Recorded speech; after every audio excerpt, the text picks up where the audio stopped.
this chapter.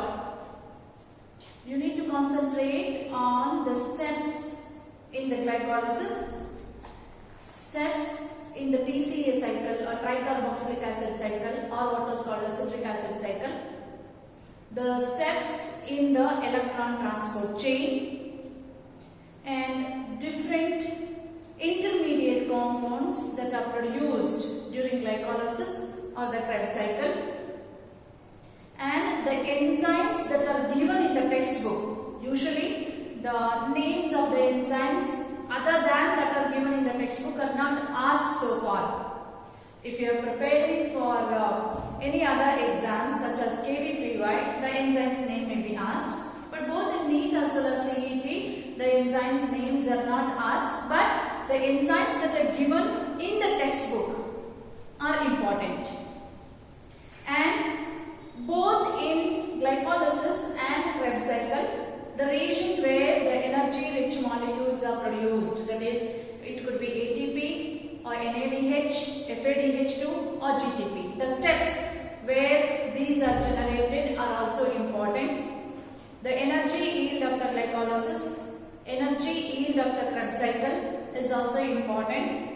The respiratory balance sheet, which helps you to calculate the amount of energy produced at the end of the aerobic respiration, is important.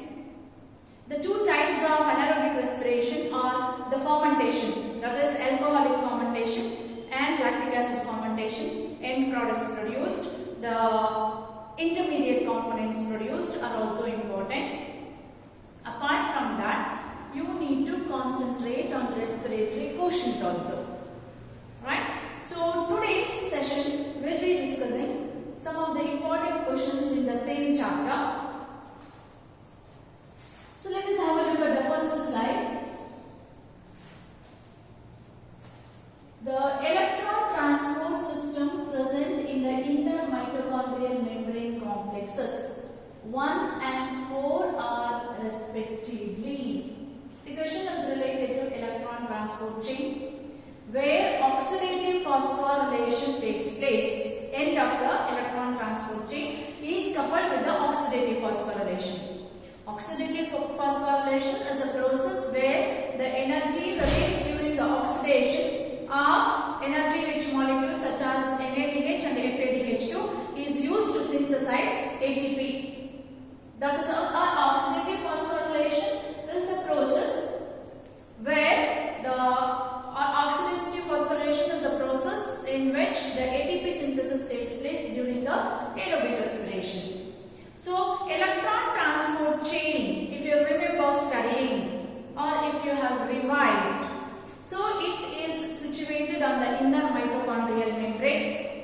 It is electron transport chain or ETC, abbreviated as, situated on inner mitochondrial membrane, all the different components.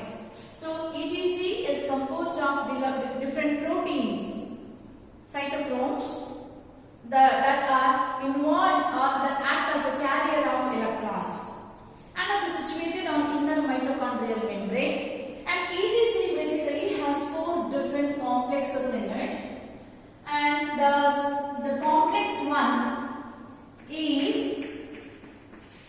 NADH dehydrogenase. Then you have complex 2, which is FES,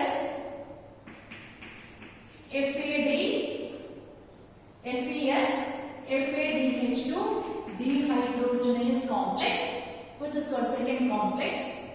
The third complex is cytochrome B, cytochrome C1 complex, which is also called as cytochrome reductase.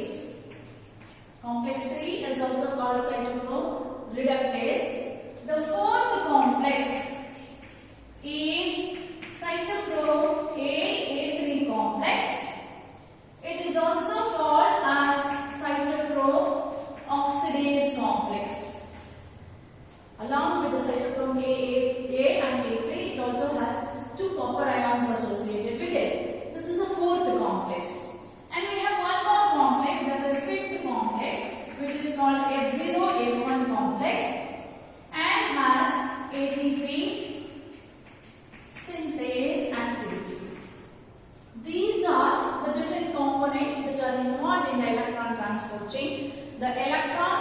released during the oxidation of NADH or FADH2. They travel through this series of electron carriers, during which proton motive force will be generated, that is used to synthesize ATP in the complex 5. Now the question is on the complex 1 and complex 4 respectively. As you can see here, the complex 1 is NADH dehydrogenase. Complex 4 is cytochrome A3, or which is also called cytochrome oxidase enzyme. So look at the options here, right? The complex 1 and 4 are NADH dehydrogenase and cytochrome C oxidase complex. So option 3 is the right answer. The second one, in respiration, complete oxidation of glucose is done under.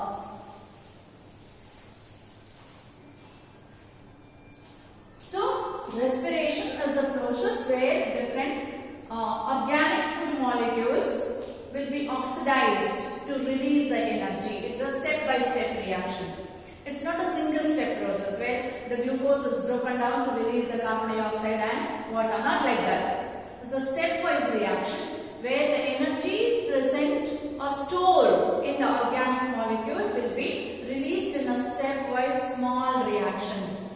Right? So, in a respiration, incomplete oxidation of glucose is done under. So, respiration in case of living organisms can be classified into two types. That is aerobic respiration and anaerobic respiration. So in your textbook, the anaerobic respiration is also referred as fermentation. Aerobic respiration, anaerobic respiration. This aerobic respiration takes place in presence of oxygen, whereas anaerobic in absence of oxygen. And at the end of the aerobic respiration, glucose is completely oxidized into carbon dioxide and water. Since there is a complete oxidation of glucose, the energy yield at the aerobic respiration is also high. Whereas in case of fermentation, it is incomplete oxidation. Incomplete oxidation of energy-rich molecules takes place in anaerobic respiration. So here, based on the type of end product form, it may be classified into alcoholic fermentation or lactic acid fermentation. That is only some amount of energy, almost usually around 7% of energy that is stored in the glucose is released. The rest will be present in the end products. So, in case of fermentation or the anaerobic respiration, is an incomplete oxidation of glucose molecule, resulting in the formation of certain end products. So, the question is on incomplete oxidation. So, incomplete oxidation of glucose is done under option B, that is anaerobic respiration. The cellular respiration first takes place in. So, they are asking about the first site of cellular respiration, where exactly it begins.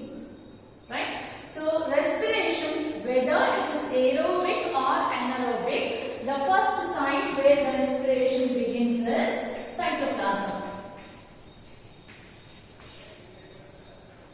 So, if it is an aerobic respiration, the respiration begins in the cytoplasm, then it continues in the mitochondria, it gets completed in the mitochondria. Whereas the entire process of fermentation completely takes place in the cytoplasm itself. So, respiration always begins with a process called glycolysis.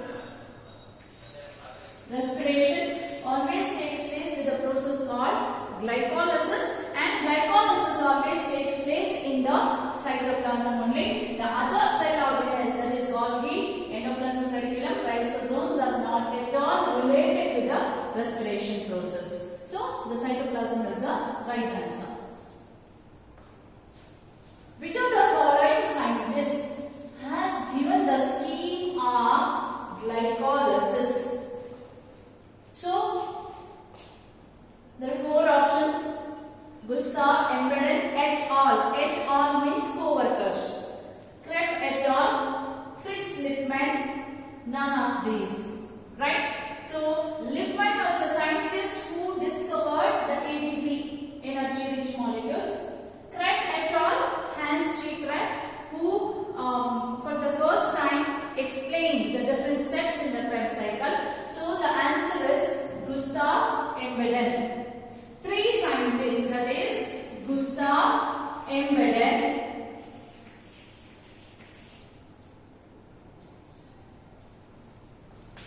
EMP pathway is also called as EMP pathway, Embeden, Meyerhoff and Paranas.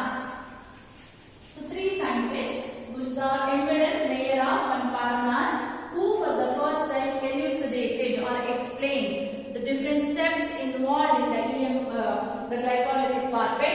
Hence, the glycolytic pathway is also called as EMP pathway. So the answer is Gustav Embeden et al.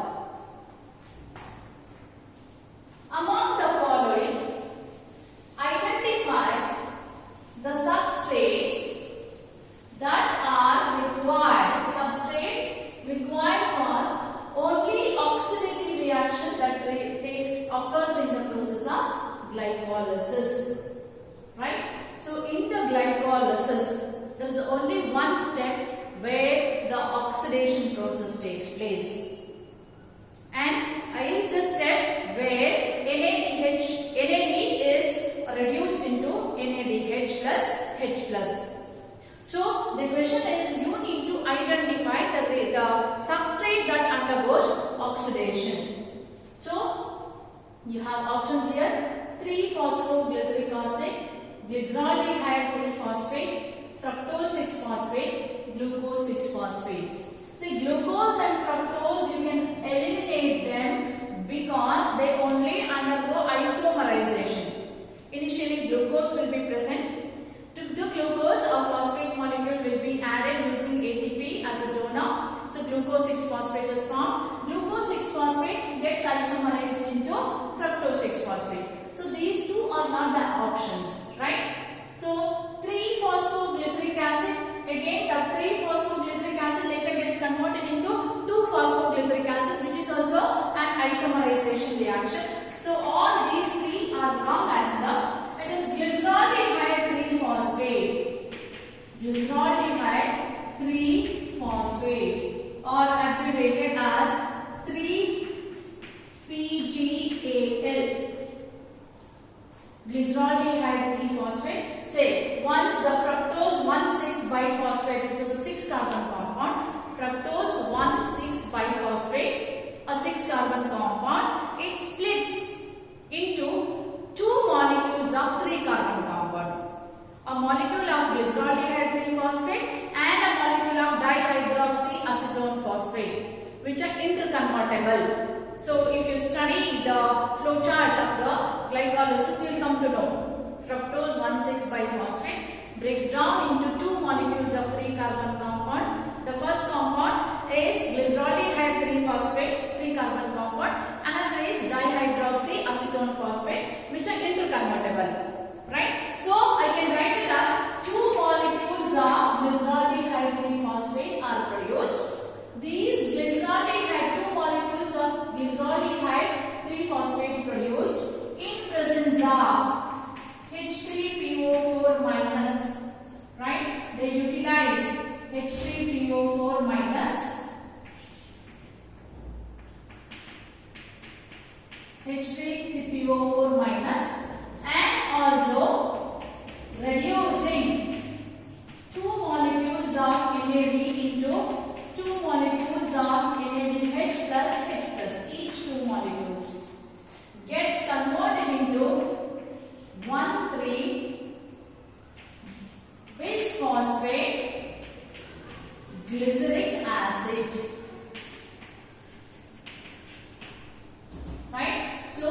glyceraldehyde 3-phosphate is the only substrate that undergo oxidation. When glyceraldehyde 3-phosphate gets converted into 1,3-biphosphate glyceric acid, two molecules of NADH are generated. Why two molecules of NADH? Because fructose, which is a 6-carbon compound, has broken down into two molecules of 3-carbon compound. So the right answer is glyceraldehyde 3-phosphate, which is the only substance that undergo oxidation. And also this step, the conversion of glyceraldehyde 3-phosphate into 1,3-biphosphoglyceric acid, is the only step where NADH are produced during the glycolysis. So now you can answer two different questions if you know this reaction. So the region where the NADH is generated, as well as the only substrate that undergo oxidation. Among the following, identify the substrate required. So the next one, what will happen when glucose is administered orally? So anything that you eat, whether it is a carbohydrate rich molecule or rich in a fat or rich in a protein or anything else, they will be first digested into simple molecules with the different digestive enzymes, right? Finally, the glucose will be formed. The glucose is absorbed by the cells, where the blood will take the glucose to different parts of your body, and thus glucose enters into respiratory pathway. That is, glucose first undergo glycolysis, both in aerobic as well as anaerobic. If it is aerobic respiration, it continues with the Krebs cycle. If it is anaerobic respiration, it continues with the fermentation process. So if you take the glucose orally or directly, so the glucose directly enters into respiration. That is why, say the glucose D ad you might have seen, the instant source of energy. Why? Because since the glucose is taken directly, it need not have to undergo further digestion. It need not have to be broken down into simple molecules, doesn't it? So it directly enters into respiratory pathway. So if the glucose is administered orally, it enters into respiration. How many ATP molecules could maximally be generated from one molecule of glucose if the complete oxidation of 1 mole of glucose to carbon dioxide and water yields 686 kilocalories? So when one molecule of glucose is completely oxidized, what is the amount of energy released? It is 686 kilocalories. For how many molecules of glucose? One molecule of glucose. And the useful chemical energy available in the high energy phosphate bond of 1 mole of ATP is 12 kilocalories. That is, for every 12 kilocalories, 1 ATP is produced. So if the total amount of energy generated by the oxidation of glucose is 686, the question is how many molecules of ATP will be generated? It is very simple. Divide 686 with the 12 and answer is approximately equals to 57. Right? So for every 12 kilocalories, 1 ATP is generated. For 686 kilocalories, how many ATPs are generated? 686 divided by 12. So it will be approximately equal to 57. In oxidative decarboxylation, enzyme used is, say, oxidative decarboxylation.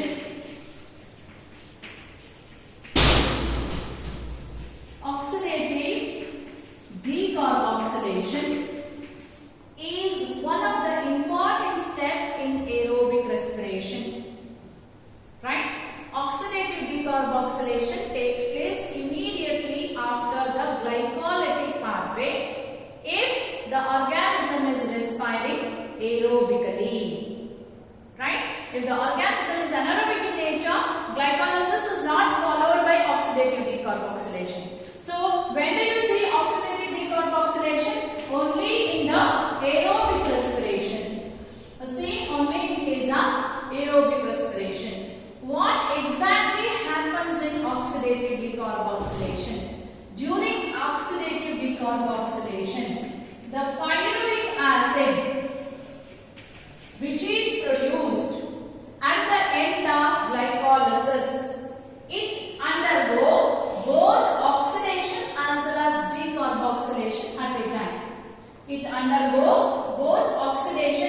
as well as decarboxylation at a time in presence of coenzyme A and NAD plus,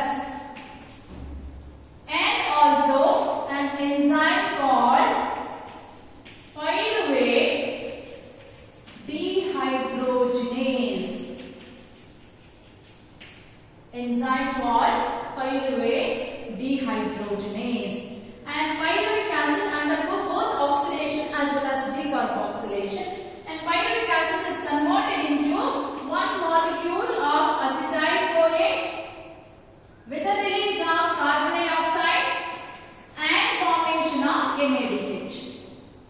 So since two molecules of pyruvic acid are produced at the end of the glycolysis, you can put two everywhere. Two acetyl-CoA produced, two molecules of carbon dioxide are released, and two molecules of NADH plus H plus are generated. So it was a very important step during the aerobic respiration.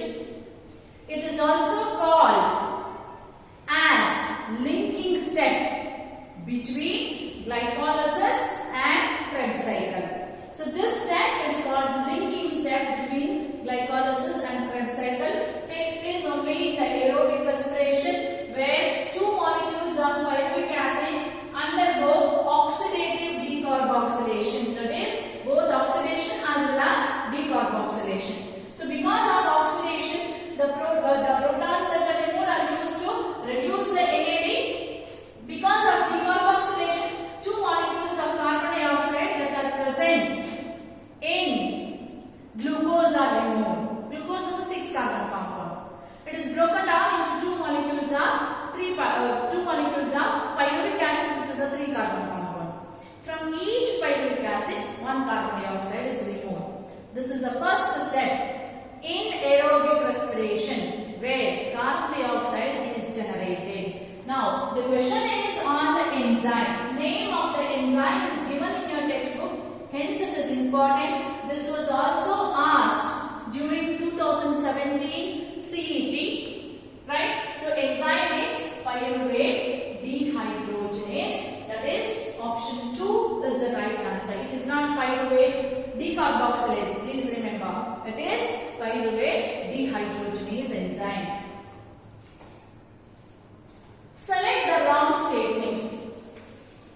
The next question, select the wrong statement. The first option, first statement is, when tripalmitin is used as a substrate in the respiration, the RQ is 7.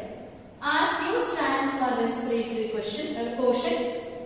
The same question was asked last year KVPY exam. So RQ is the respiratory quotient and can be calculated using the formula volume of carbon dioxide released to the volume of oxygen consumed. RQ can be calculated using the formula volume of carbon dioxide released to the volume of oxygen consumed. So the respiratory quotient always depends on the type of respiratory substrate used by the organism. Respiratory substrate or the substrate that undergo respiration. The most commonly used respiratory substrates are carbohydrates. Fat can also be used. Proteins can also be used. Organic acids can also be used as a respiratory substrates. So now tripalmitin is a fat. Usually when fats are being respired, the amount of carbon dioxide released will be less than amount of oxygen consumed. So usually if for fat, RQ will be less than 1. So for tripalmitin, it is less than 0.07, the true statement. So for proteins, usually respiratory quotient will be 0.9. So here less than 1 is 0.7. Proteins 0.9. When carbohydrates are being respired, the respiratory quotient is unity, that is 1. So when organic acids such as citric acid or oxalic acid are being respired, the respiratory quotient will be more than 1. It may be 1, 2, 3, 4 like that. Whereas when it comes to the fermentation, because the entire process of fermentation takes place in anaerobic condition, the respiratory quotient is infinity. Alcoholic fermentation, carbon dioxide is released, no oxygen is consumed. So anything divided by 0 is always infinity. So this, if you remember these values, you can answer any question on the respiratory quotient. So the first statement is true. The intermediate compound which links the glycolysis with the Krebs cycle is malic acid. This I discussed in the previous slide. The intermediate substance that link glycolysis and Krebs cycle is always acetyl-CoA, which is produced during the linking step. So it is not malic acid. So this is wrong statement. One glucose molecule yields a net gain of 36 ATP molecules during the aerobic fermentation. It should be aerobic respiration, not fermentation. One glucose molecule yields a net gain of 36 ATP molecules during aerobic respiration. This is also right statement. One glucose molecule yields a net gain of 2 ATP molecules during fermentation. Yes, this is also right statement. At the end of the fermentation, only 2 ATP molecules are generated because NADH that are generated in the glycolysis are utilized during the fermentation process. So net gain of fermentation, net gain of ATPs in fermentation is always 2, whereas net gain of ATP in aerobic respiration will be 36 to 38. That depends on the type of the cells, but most commonly it is 36 ATPs. That is also true statement. So the option B is the wrong statement. Enzymes found attached to inner membrane of mitochondria instead of matrix R. So there are many enzymes that are involved in the respiration process, and all the enzymes of glycolytic pathway are present in the cytoplasm. The enzymes of the glycolysis are present in the cytoplasm, whereas all the enzymes of Krebs cycle, all the enzymes of Krebs cycle are present in the matrix of mitochondria. They are present in the matrix of mitochondria except only one enzyme, that is succinate dehydrogenase. Except succinate dehydrogenase, all other enzymes of Krebs cycle are present in the matrix of the mitochondria. Then all the enzymes of ETC, electron transport chain, are also present on inner membrane of mitochondria.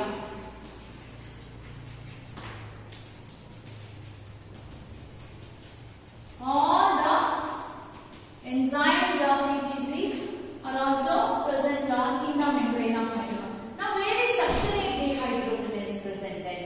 So this succinate dehydrogenase is also present in the inner membrane of the mitochondria. Now what is the question being asked? Enzymes found attached to the inner membrane of mitochondria instead of matrix is or are. So we have succinate dehydrogenase, we have cytochrome oxidase.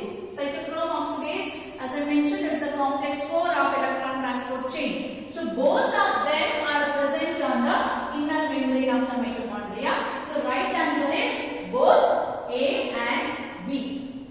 The succinate dehydrogenase, which is an enzyme in the Krebs cycle, as well as cytochrome oxidase, which is involved in the electron transport chain, both of them are attached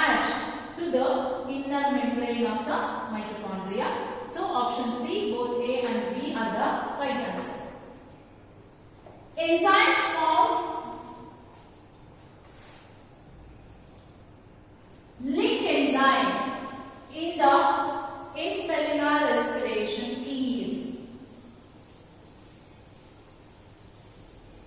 Link enzyme in the cellular respiration is. This again we discussed in the earlier slide also. The conversion of pyruvic acid into acetyl-CoA during aerobic respiration is called linking step. And the enzyme involved there is pyruvate dehydrogenase enzyme. It is pyruvate dehydrogenase enzyme. Citrate synthase enzyme is involved in the conversion or combining a molecule of oxaloacetic acid with the acetyl-CoA forming citric acid. So it is basically involved in the synthesis of citric acid. Isocitrate dehydrogenase. Isocitrate dehydrogenase carry out the reaction of conversion of isocitrate to oxalosuccinic acid. Which one? This is isocitrate dehydrogenase. So this is also wrong answer. This is involved in the synthesis of citrate, the wrong answer. Succinyl thiokinase is involved in conversion of succinyl CoA into succinic acid. So this is also wrong answer. So which is the right answer? Pyruvate dehydrogenase is the right answer and is called a link enzyme. Fate of pyruvic acid during aerobic respiration is. Say, pyruvic acid is the common substrate or common end product of glycolysis for both aerobic as well as anaerobic respiration. So, glycolysis is a common pathway that operates both in aerobic as well as anaerobic condition. It always takes place in the cytoplasm. So, in any respiration, whether it is aerobic or anaerobic, always begins with the glycolytic pathway. Right? So, pyruvic acid, which is produced as an end product of glycolysis, has two different fate. The fate of the pyruvic acid. Pyruvic acid, which is produced at the end of the glycolysis, the fate of this pyruvic acid varies whether the organism is respiring aerobically or anaerobically. So, the fate of the pyruvic acid is decided whether the organism is growing in absence of oxygen or in presence of oxygen. So, if the organism is growing in absence of oxygen, the pyruvic acid enters into fermentation pathway. And if the organism is growing in presence of oxygen, pyruvic acid has to enter into aerobic respiratory pathway, for which it should undergo oxidative decarboxylation, that is linking step. And after oxidative decarboxylation, it enters into TCA cycle, tricarboxylic acid cycle, or what we call as a Krebs cycle. Now look at the options. Fate of pyruvic acid during aerobic respiration. Since it is aerobic respiration, you can rule out both lactic acid fermentation and alcoholic fermentation. Oxidative phosphorylation is a process that takes place during the electron transport chain. Right? So this is also ruled out. The right option is oxidative decarboxylation. In respiration, the respiratory substrates or substances can be. Respiratory substances are the substances that are used for the respiration. Right? The most commonly used respiratory substrates are carbohydrates or the glucose. Apart from this, many organisms can also use protein as a respiratory substrate. Many higher plants that grow in a xerophytic condition can also use organic acid also as a respiratory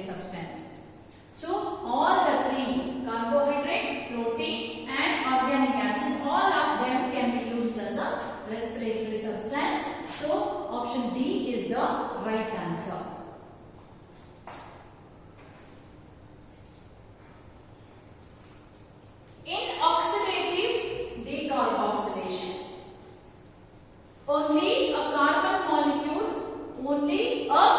molecule of pyruvic acid get oxidized.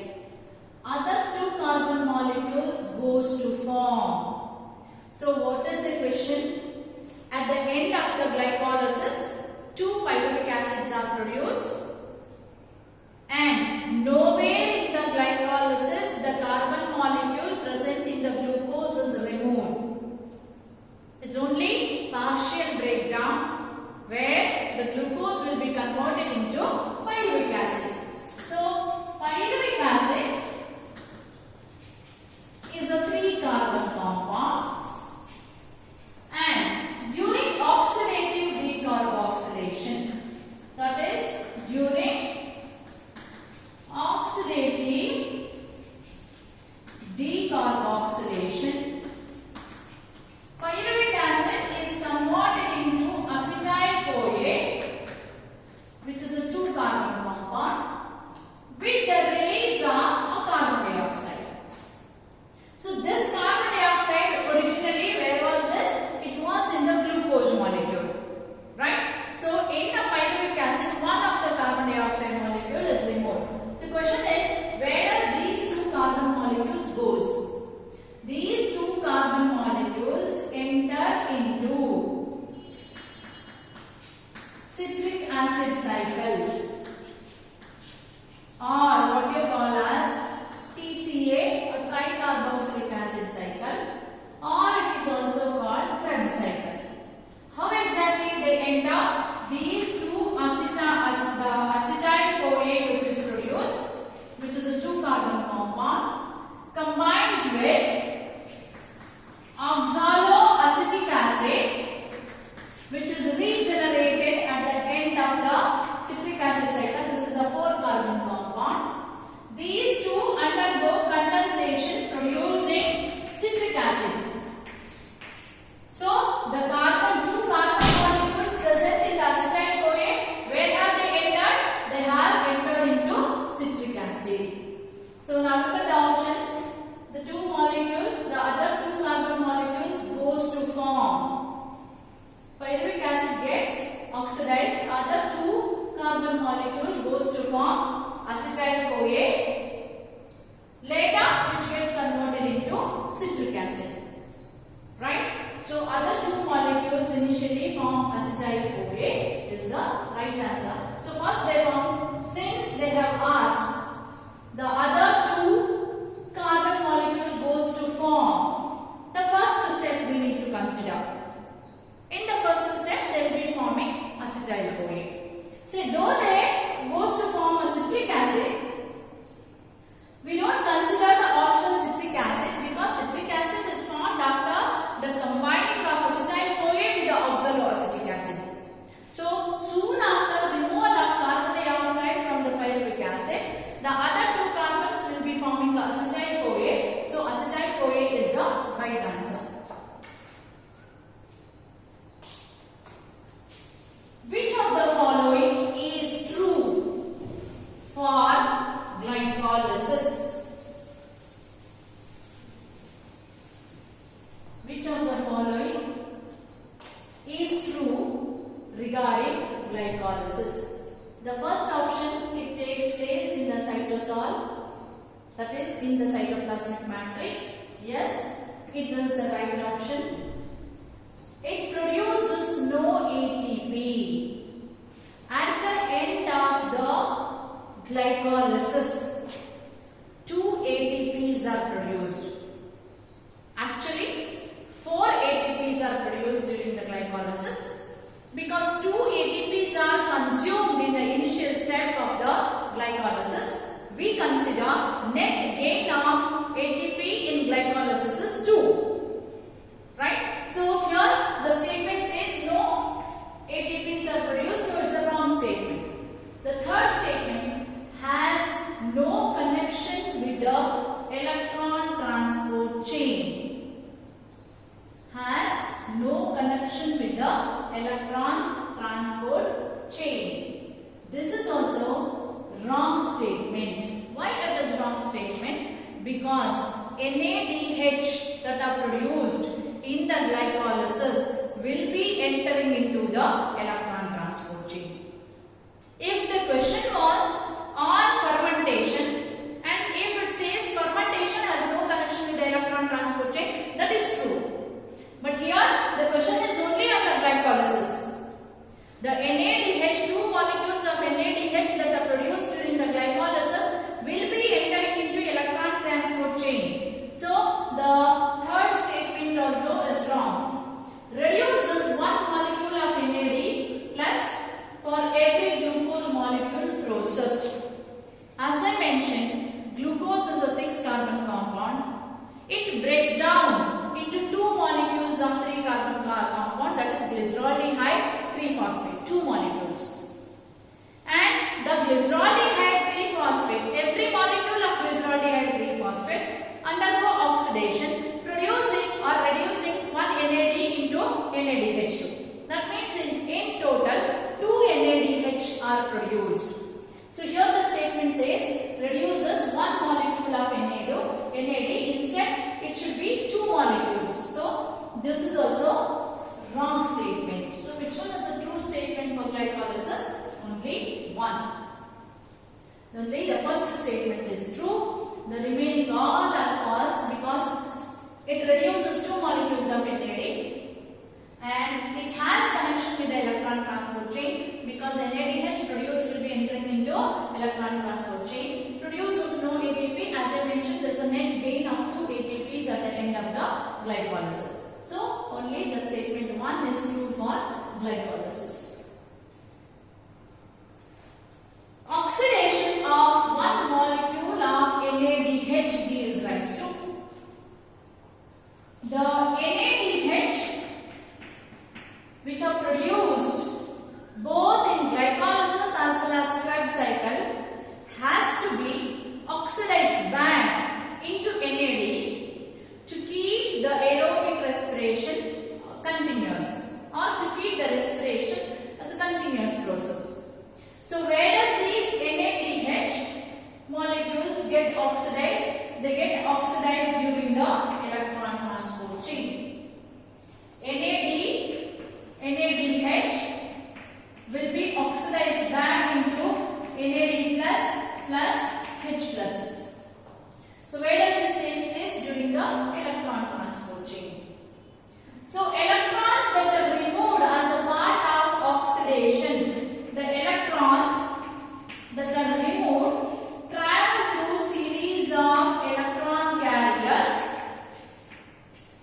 during which accumulation of protons takes place in the intermitochondrial membrane or what we call as a perichondrial space.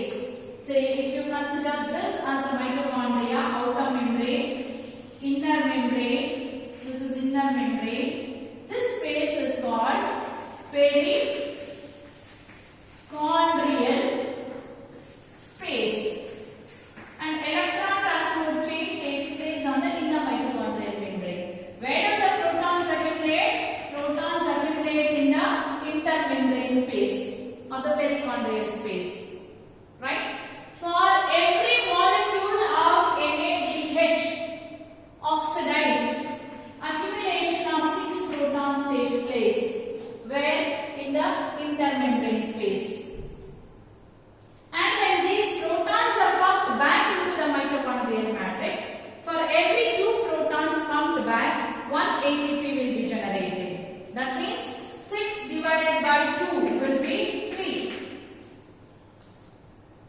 For every 2 protons pumped back into the mitochondrial matrix, energy released is sufficient enough to produce 2 ATP molecules.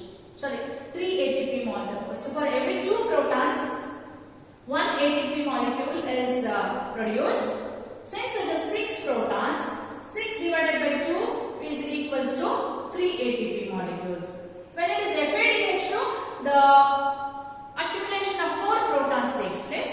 4 divided by 2 will be equals to 2. So 1 NADH will be equals to 3 ATP molecules. Why it is 3 ATP molecules? When 1 NADH is oxidized back, 6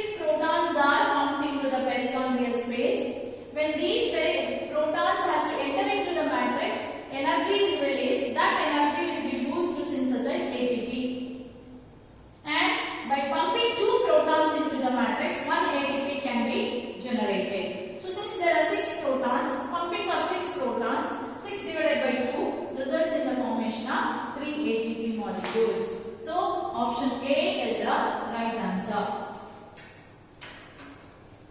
Aerobic respiratory pathway is appropriately termed as. So a metabolic pathway, as you all know, it can be either a catabolic pathway where complex compounds will be broken down into simple form, or anabolic pathway where simple molecules are used to synthesize the complex organic substances.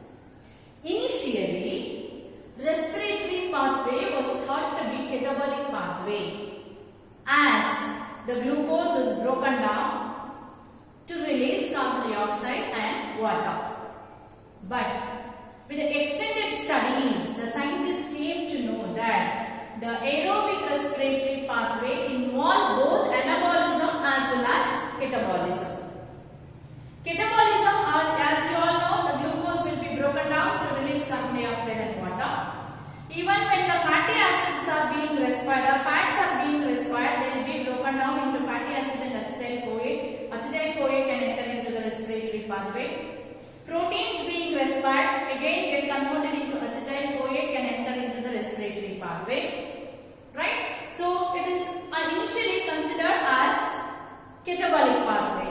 Later, scientists came to know that different intermediate products that are produced during the citric acid cycle, or what you call as a Krebs cycle, can be withdrawn from the cycle, and they can be used to synthesize different complex molecules.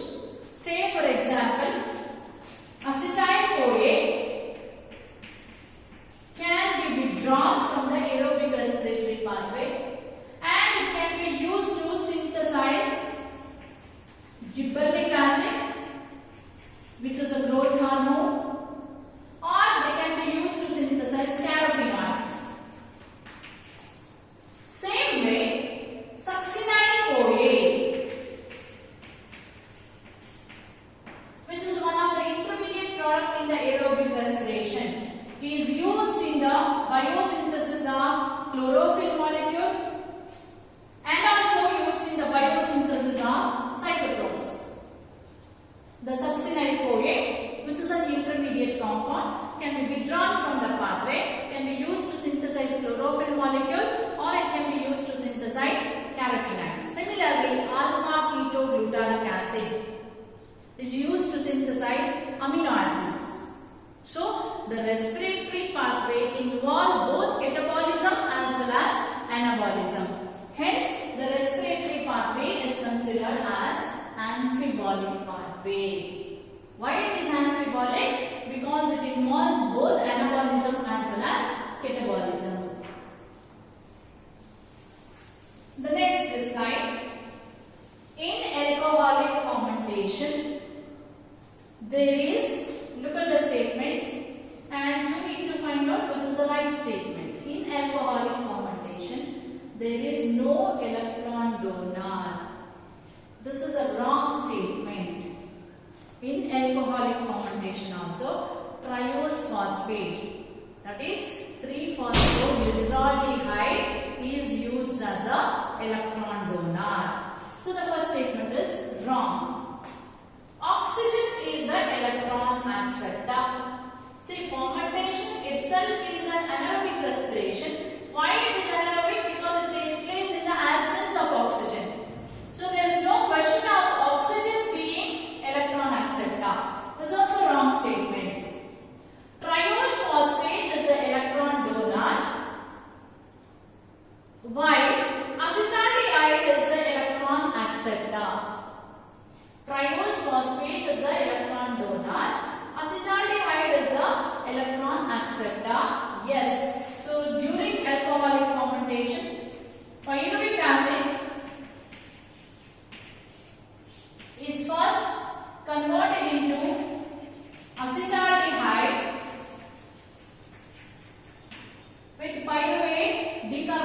decarboxylase enzyme. So in presence of pyruvate decarboxylase enzyme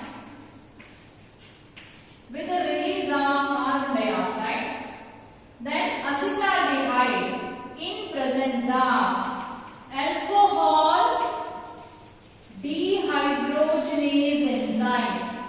Again, this was a neat question. Gets converted into ethyl alcohol during the process, or NADH molecule is oxidized back into NAD plus. That means there is an electron donor. Which is the electron donor? Triose phosphate. That is glyceraldehyde 3-phosphate. Why it is electron donor?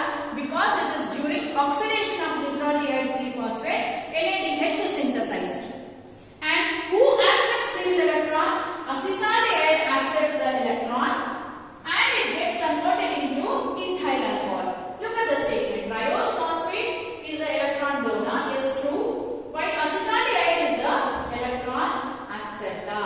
So, statement 3 is a right statement.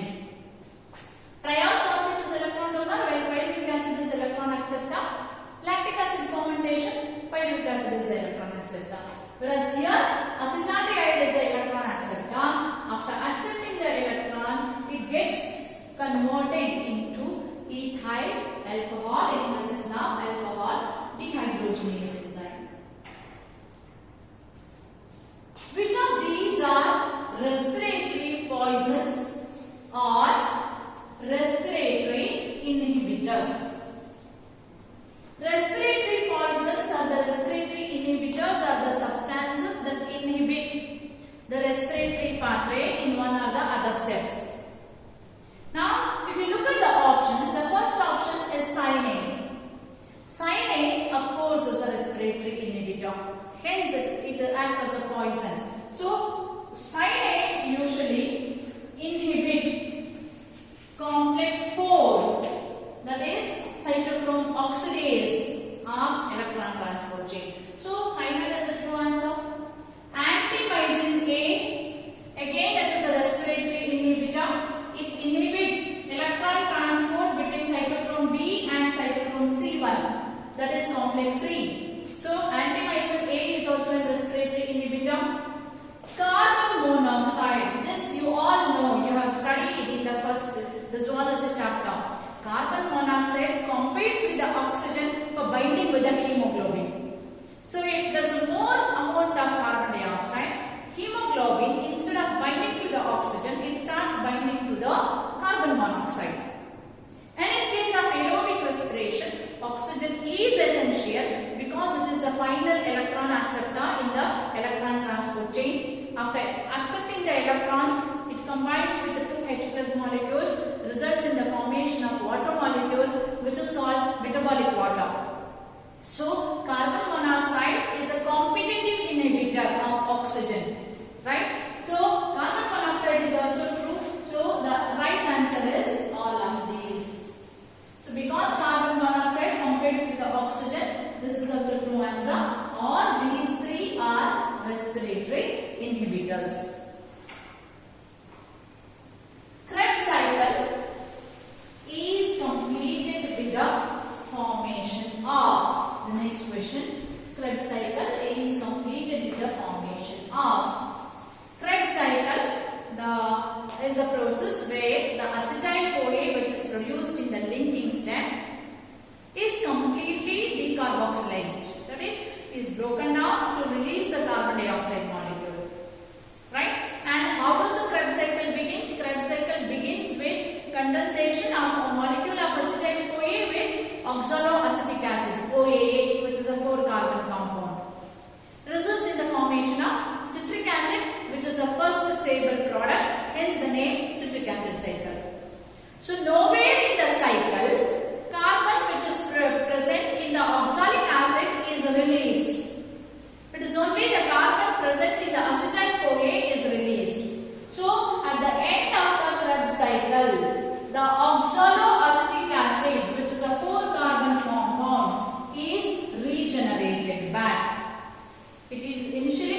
with the acetyl-CoA.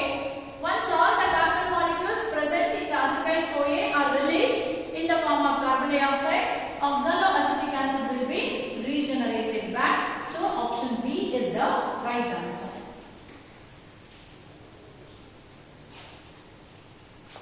Where does ATP synthesis takes place in the glycolytic pathway? So in glycolysis, there are two regions where the ATP synthesis takes place. In the first step, where the ATP synthesis takes place is during the conversion of 1,3-diphosphoglyceric acid to 3-phosphoglyceric acid. So during this process, ADP molecule combines with an inorganic phosphate and ATP is synthesized. And such ATP synthesis is called substrate level phosphorylation. When one substrate is getting converted into other substrate, energy released will be used to combine ADP with the inorganic phosphate, resulting in the formation of ATP. The second step where ATP formation takes place is during the conversion of phosphoenol pyruvate, the last step of the glycolysis, to the pyruvic acid. During conversion of phosphoenol pyruvate to pyruvic acid, one more molecule of ATP is generated here. Right? So there are two steps where the ATP generation takes place in the glycolysis. Since two molecules of 3-PGA are formed, two ATPs are generated here. Since two molecules of PEP are generated, two ATPs are generated here. In total, 4 ATPs are generated. We remove 2 ATPs because in the beginning step, during the conversion of glucose into glucose 6-phosphate, and then conversion of fructose 6-phosphate into fructose 1,6-biphosphate, 2 ATPs are consumed. So net gain will be 2 ATPs. Now there was the step where the ATP is generated. So when 1,3-diphosphoglyceric acid is changed into 3-phosphoglyceric acid, yes, right answer. Conversion of glucose into glucose 6-phosphate, ATP is consumed here, not generated. So wrong answer. Both A and B again a wrong answer. When 1,6-diphosphate is broken down into triose phosphate, that is when 1,6-fructose 1,6-biphosphate is broken down into two molecules of 3-phosphoglyceraldehyde is the last option. There also it is just a lysis, there is no formation of ATP. So option 1 is the right answer.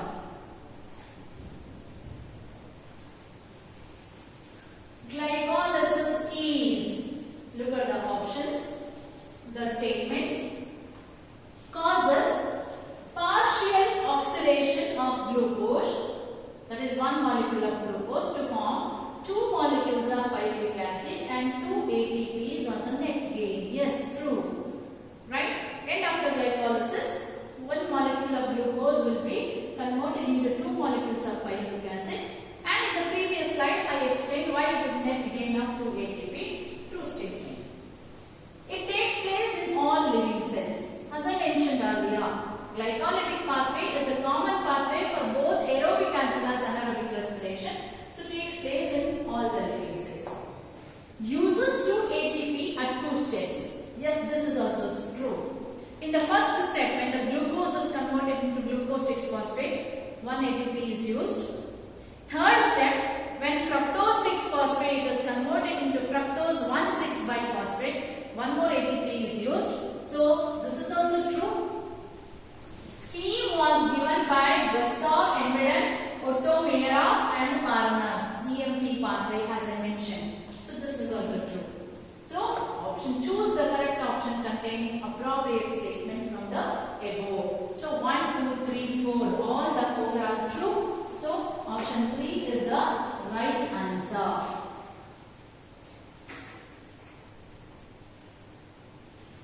During oxidative phosphorylation, net gain of ATP.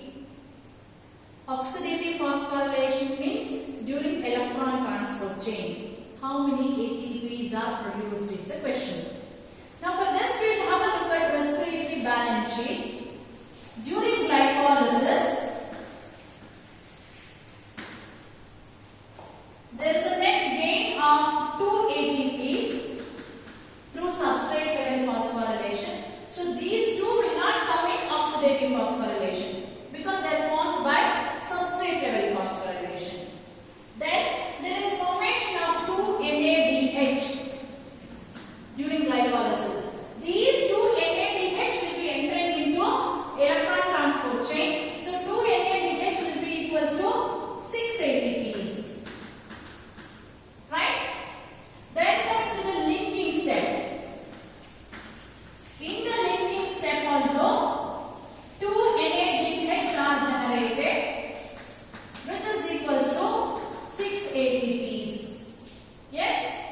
Then come to the Krebs cycle or the TCA cycle.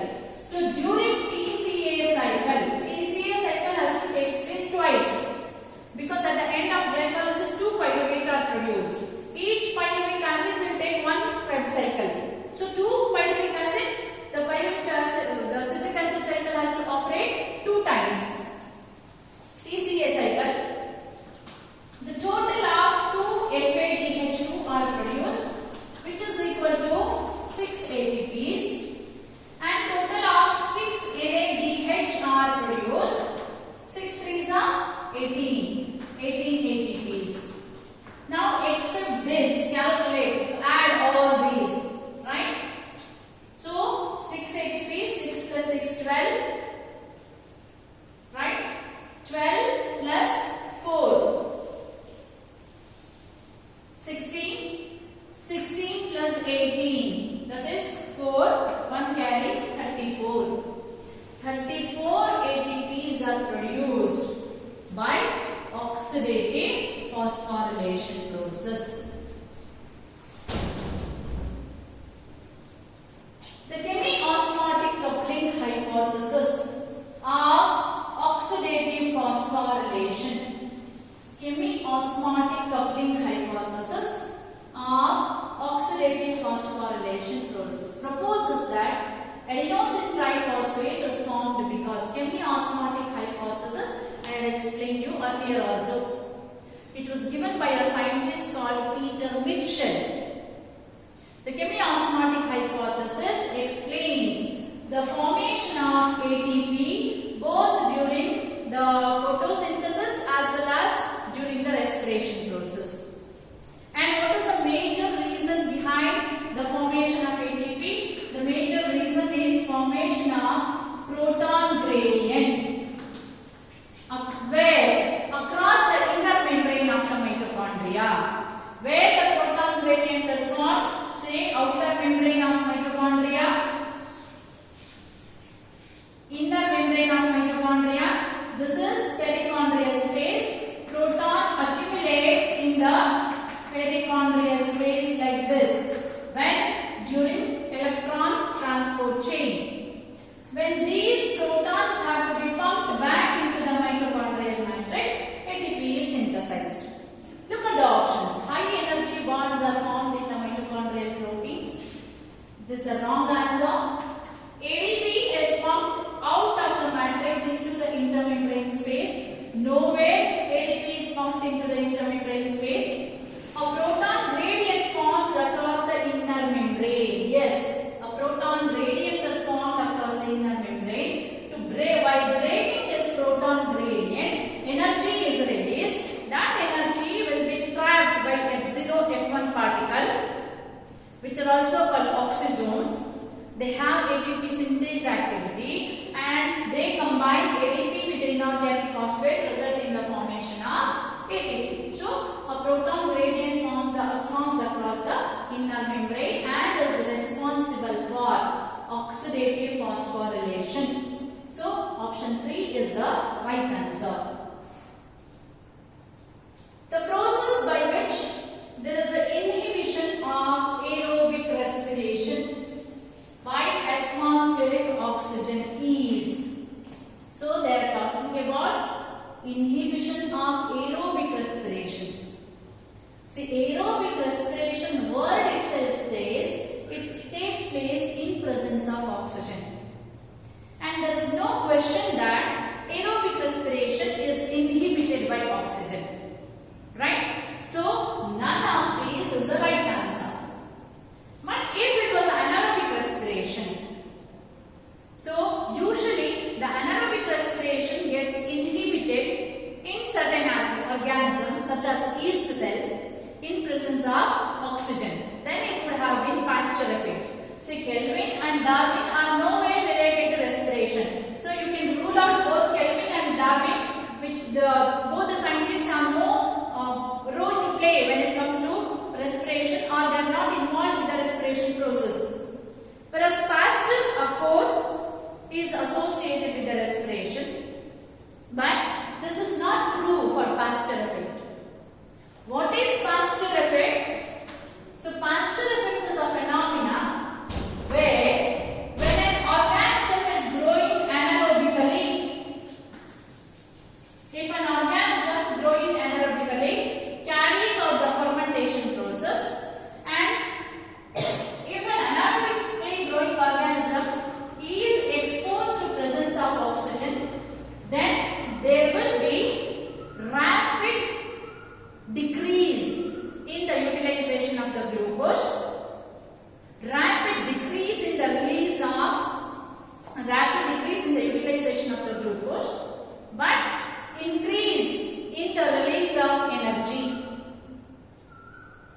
means what? If organism is growing anaerobically, it will be carrying out fermentation process, which is a quick process, right? It is a quick process. It can utilize more and more amount of sugar. If the same organism is exposed to oxygen, it shifts from anaerobic respiration to aerobic respiration. Aerobic respiration is a slow process but results in the release of more energy. So usually, if a facultative anaerobe, that is organism that can grow both in presence and absence of oxygen, if when it is growing in anaerobic respiration, if oxygen is supplied, it shifts from anaerobic to aerobic respiration. That phenomena is called pasture effect. But here the question is on aerobic respiration. Aerobic respiration is not inhibited by oxygen, so the option none of these is the right answer.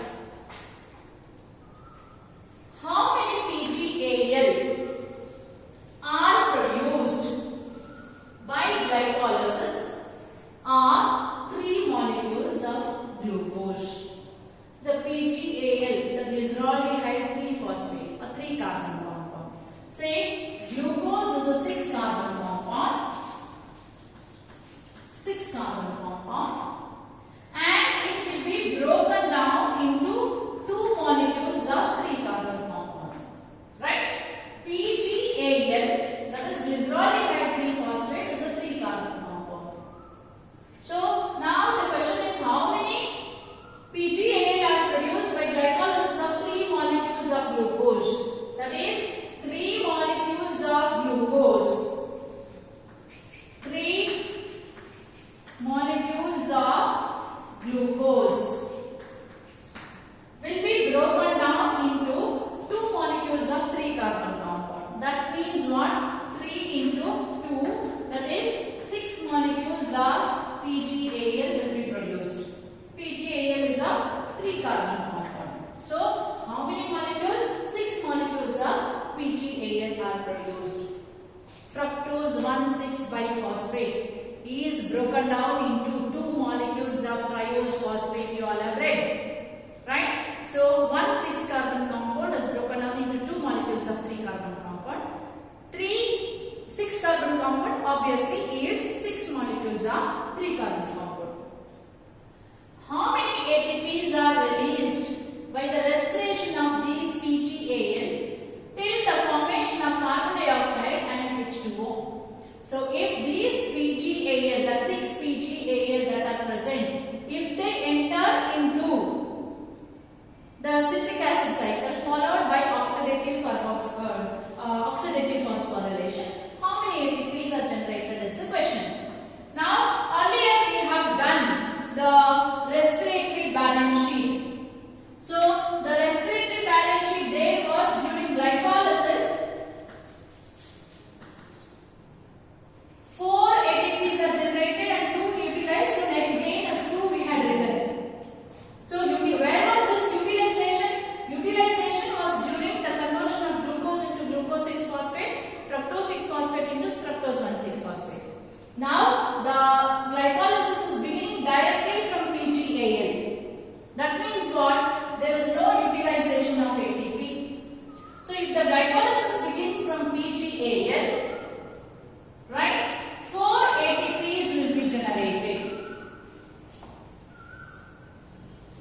If the glycolysis begins from the PGAL, 4 ATPs will be generated.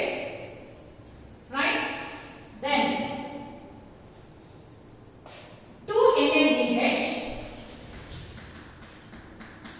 for each glucose molecule, I am saying, for each glucose molecule, that means 6 ATPs. Linking step 6 ATPs, right? And then the Krebs cycle. Krebs cycle, 2 GTPs are generated which are equals to 2 ATP, right? Then 2 FADH2 are generated. That will be equals to how many? 4 ATPs. 6 NADH are generated, 18 ATPs. So what will be the total? 4 plus 6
So that means the presence of oxygen will inhibit anaerobic respiration and organism will switch on to aerobic respiration. So thus pasture effect is usually seen in facultative anaerobes such as yeast cells that carry out alcoholic fermentation. The scientific name of yeast is Saccharomyces. So Saccharomyces is an example of pasture effect. Fermentation is anaerobic respiration, incomplete oxidation of carbohydrate, complete oxidation of carbohydrate, both A and B. Fermentation, as I mentioned, is an anaerobic process and the carbohydrates are incompletely oxidized, resulting in the formation of certain end products. Depending on end product, it can be alcoholic fermentation or lactic acid fermentation. So in fermentation, there is no complete oxidation. Anaerobic respiration is also true. Incomplete oxidation of carbohydrate is true. Complete oxidation of carbohydrate is wrong. So both A and B are the right answers. Citric acid cycle is alternate name of which of the following?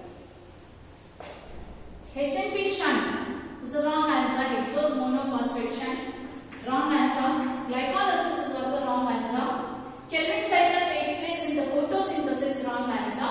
TCA cycle is the right answer. The Krebs cycle is also called citric acid cycle because citric acid is the first stable product produced.